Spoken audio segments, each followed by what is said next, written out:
Hi guys, so I got a couple of questions and I'm here. You guys, it's good to see you guys. It's good to be back. I'm going to go ahead and I'm going to take these two questions. Well, actually, it's just one, but asked by in two different ways.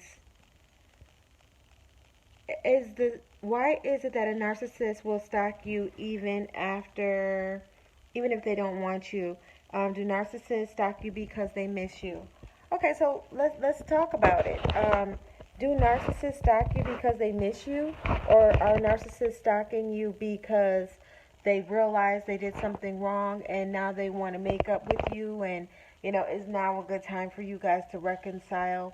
It's easy to be concerned that you're making a bad decision when you've encountered a narcissist as far as returning to that narcissist. It's never really wise of a decision to return to someone that hurt you. If somebody hurt you willfully, with malice, lies, whichever way that you were hurt or harmed by the narcissist, you have to still remember that you were hurt by somebody who was supposed to love you. And love, it doesn't hurt. So in a case such as this, when the narcissist is coming back, is it not reasonable to know that he's coming back because he's in pursuit of something? What is he in pursuit of? What was it that he was feeding off of you? Were you providing him housing? Were you providing him money? Were you providing him sex? How were you feeding him? Because that is what narcissists are. They are parasites. So basically, their goal is to feed. So if it's even through insults, degradation, mistreatment, abuse, stealing, lies, any way to discredit you as a viable partner, because normally it's you as a partner, you as a mother, you as a friend.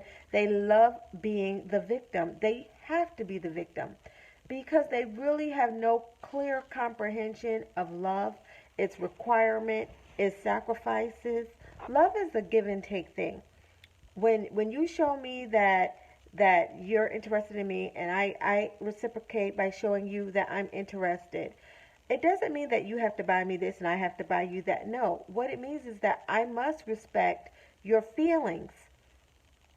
Minimal. At the least, I must respect your feelings. And if I'm not able to respect your feelings, why would you think that after I harmed you, a week or a month can go by and then all of a sudden I'm going to be overwhelmed with this empathy toward my actions regarding you? If I did it once with no reasonable explanation, this seems to be my nature. This is something that I've done repetitively. I'm doing it again and again. So what is the likelihood that I'm going to do it again? Oh, it's high. It's highly likely that I'm going to do it again, because in order for me to have had done it the first time, there wasn't much regard for you. And if someone doesn't have a great amount of regard for you, they can harm you again. And they can not only harm you again, but they can harm you to the point where you will have to take a good while to recover. It doesn't, if you're a really loving child of God and you have a good heart, and when you love someone, you love them hard, purely, honestly. I mean, when you're really that type of a person and you encounter a narcissist, it's mind-boggling to you. You won't know what hit you. You'll have no clue. How does someone go after hate as their main agenda in life? I mean, if you hate, and God is not of hate. So if you're not of love and you can relate to hate, who's your father? Because our Father is love. So if you're not a lover and you don't have a heart of love, then who are you?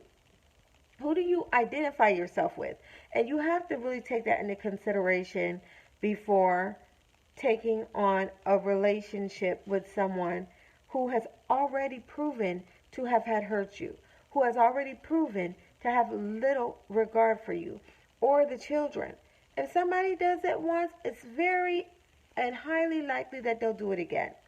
So if they're stalking you, if the narcissist is stalking you, if he seems like he wants to get involved with you again, he may need something. And I promise you, it's not you that he needs. It's something that you have.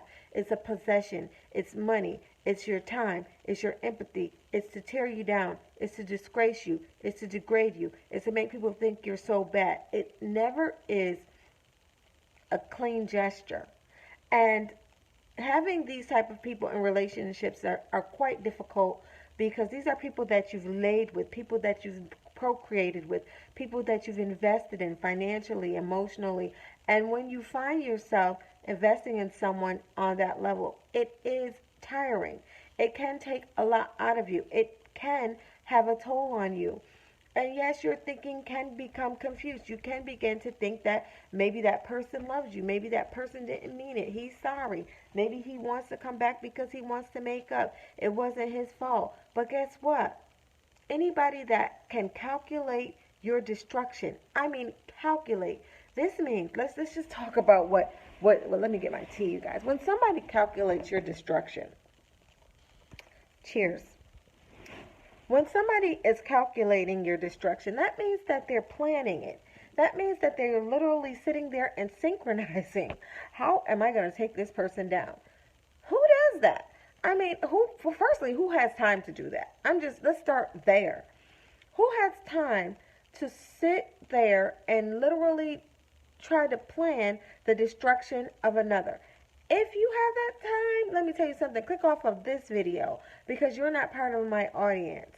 My audience are children of God who have a good heart, who want to comprehend what to avoid in life, how to continue to tutor their mentors, how to continue to educate themselves, how to avoid people like you. So if there's someone in your life that is doing these things to you, or causing you to feel this way, calling you names, telling you you're worthless, telling you nobody will want you, telling you you're ugly, telling you, oh, you're this, you're that. I mean, they have so much to say. And normally the narcissists are the ones that are struggling. My ex-husband, to be God, he literally, I mean, I'd have to dig to try to think of something that he did, because he did so much to the point where I literally had to delete a lot of the memories in order for me to continue forward in my calling. I had to delete a lot of the things he did. I could not carry that stuff. It was too painful. And it's not that I don't accept what was done to me, what was said to me, the abuses that were done to me, were lies that were told against me. It's not that I've rejected it, but what I've done is separated it from my now. The only time I regurgitate it is so that I can share it and help people to learn how to not have these things happen to them.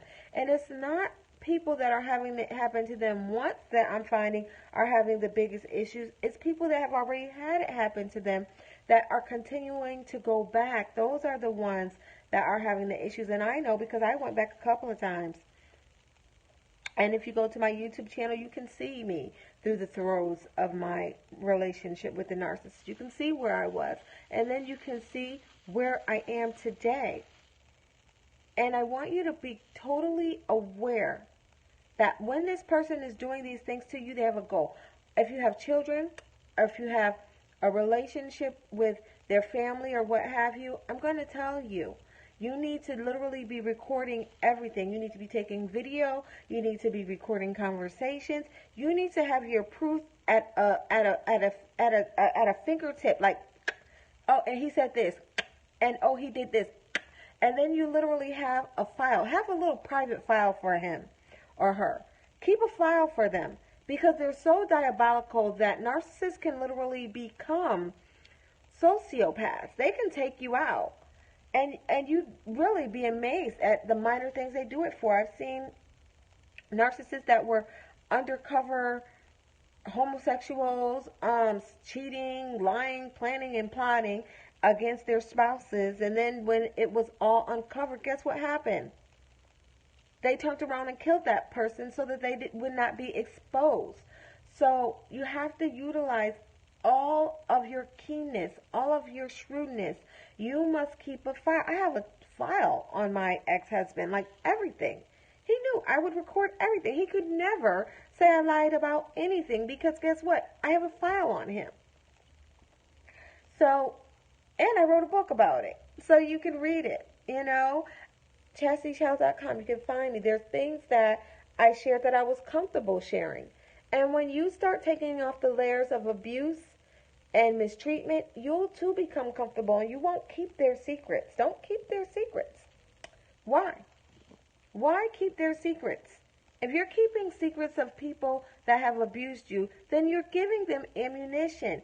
Tell your own story. If it happened to you, you tell it. If it's somebody that harmed you, mistreated you, abused you, used you, whatever, tell your story.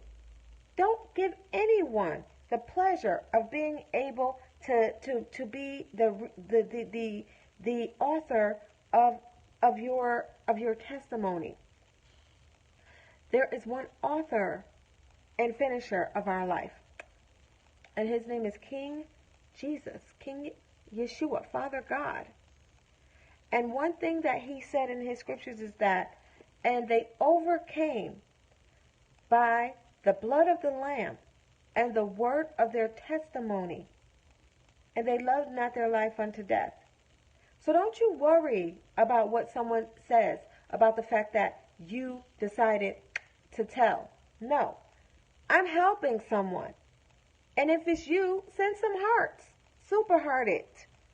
Forward it. Share it. Somebody else is in pain today. In fact, Snoop Dogg's wife is in a lot of pain this morning. And I don't know if you've caught the news, but I'm just asking all of us to come to agreement in prayer. I think her name is Sean, I can't think of her name. But she's in a lot of pain this morning. And what he did to her was an extremely narcissistic thing to do. What a lot of these men and women are doing that carry this disgusting trait is harmful. Not only harmful to the person that they're intending to harm, but to their children, to their family, to the onlookers of the beautiful ones. So we call them narcissists. And I, a narcologist and pre-med student, I will call us the beautiful ones. And they will be the narcissists, of course, that they are. So my beautiful ones who were harmed, who were hurt, let me tell you something, what may happen to you. Maybe you'll meet somebody else that was a victim of a narcissist. And maybe he or she will have been victimized. And somewhere, down the line, you guys meet up, helping one another and others around you. And two beautiful ones come together. But there's one type that just doesn't go well with a beautiful type. And that's the narcissist. So no, he's not coming back because he loves you. He's not coming back because he cares. He's not coming back because he had a change of heart. He's not coming back for anything more than to take this leftover part of you that remained when he left. And you tell him he can't have it. This is what you do. You stop.